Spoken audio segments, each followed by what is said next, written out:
Hey guys, welcome to another episode of what grinds my gears here at Moto-Tech. And I hope you guys liked the helmet one. I had a ton of feedback on everybody, maybe 40 people talking about how they got so much info out of just the little 25-minute blurb we did about helmets and the safety aspects of it all. So I figured I'd do another one. All right, so some things to talk about at the shop here. One, if you're gonna come by, and let's say you're gonna tell me you're gonna be here on a Monday to pick up your bike, I don't hear from you, and it's Friday, and I've been calling, texting, or emailing you trying to figure out, hey, when are you gonna come get it, and I don't hear nothing from you, you get storage fees added on. That's 72 hours after the bill has been finalized or the estimate has been done, and I charge you $20 a day, including weekends and holidays, just because that's what the law says to do. Anyway, and if you show up that following Tuesday, a week later, saying I'm here to pick up my bike, and I tell you, all right, so your bill is $20, let's say, now it's $100 for storage fees, and you throw a fit, and they're like, well, I didn't know you weren't open on weekends. Well, Google tells you, Facebook tells you, everybody tells you. I haven't been open on weekends in 3 years now on that, unless it's by appointment only. The other aspect is, why do I need to hold your bike?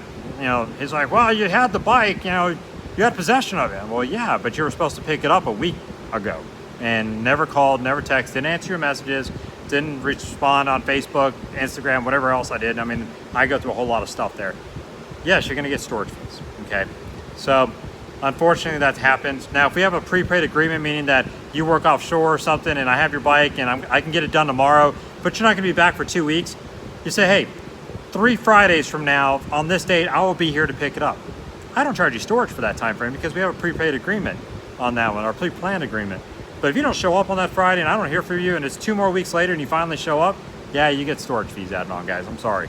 You know, when it comes to a shop, space is what equals money.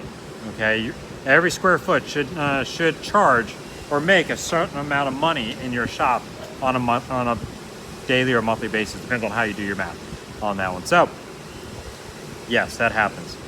I am slam full. Like, I actually had 6 more show up today. I don't have room for anything else right now in the shop. I am pushing 2 to 3 weeks out for work on that. I'm trying to turn stuff around quickly. I am working later in the evenings. So do call and I'll see what I can do. Now, if you're gonna show up at the shop, I do ask that you call me half an hour early before you show up in case I go get food or I have to go get a part or something like that, or do a tow pickup or anything like that, which we do towing. We are insured to tow.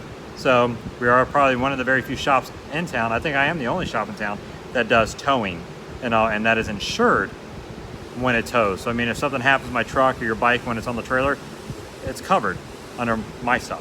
So without further ado, we're going to talk about cotter pins. All right, so this cotter pin came out of this bike. Someone took this and they bent the little tip there, and that's all they did to be able to put it inside this castle nut. I don't know if you can see the castle nut. You should be able to right there.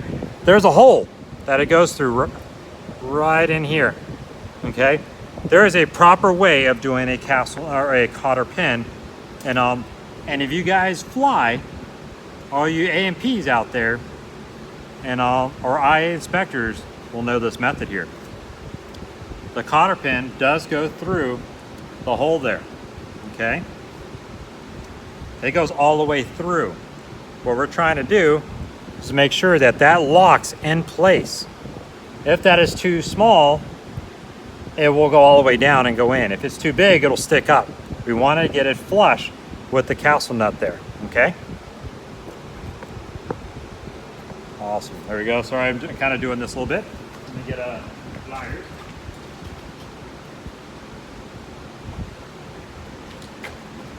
All right. So one portion of the cotter pin, because there's 2, comes up and over the nut. Just like this. I don't know if you guys can see that or not. Just like that. It comes up and over. That causes a locking portion there and a retention portion. What we're going to do is we're going to cut off the excess. It only needs to go to the top of the bolt. Okay? That's all that one section there needs. So when you cut it, watch your face, glasses, whatever, and that goes away. And we just go nice and tapped all the way up to get it nice and flush. The next piece goes all the way toward the bolt. So we can measure that it's about 1/4 of an inch. So what we're gonna do is we're gonna take off the excess and we are gonna tap it till it gets square. And I'm gonna show you what that looks like right here. As we go, you can see this is nice and covered over the bolt.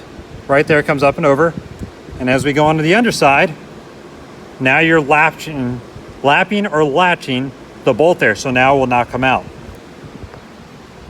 If your mechanic does not do this the proper way there, I'd question them a little bit. Most people will just take it and they'll hammer it all the way over one side. Okay, so now you have 2 pieces in one side there. That's just not the proper way to do it. Will it hold? Probably, if you do it that way. Guaranteed secured? Most definitely. If this holds a castle nut on a plane from a wing coming off or a aileron or a rudder or anything like that, it's definitely going to hold this bolt from unraveling itself. That is your lesson today on cotter pins. Call us today at Moto-Tech, 251-264-9495, and stay tuned for other project stuff that we do that we'll give you advice on. Have a great day.